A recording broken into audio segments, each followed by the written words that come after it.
ఈ రోజు పూజ చేయడం అనేటటువంటి దాని వల్ల వచ్చే ప్రయోజనం ఏమైనా ఉంటుందా? అసలు దాని వెనక ఏదైనా శాస్త్రీయమైన కారణం ఉంటుందా? విదురుడు ఎందుకు చెప్పాడు అసలు దైవానికి నమస్కారం చేయమని?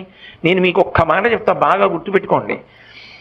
ఎవరు పూజ చేస్తున్నాడో వాడు లోకము చేత పూజింపబడతాడు.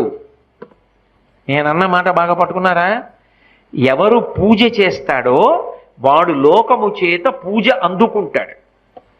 అదేమిటండి మీరు అన్నమాట మాకు బాగా అర్థం కాలేదు, మీరు ఏదో అన్నారు బాగుండదని అన్నాను అంతే అంటారా?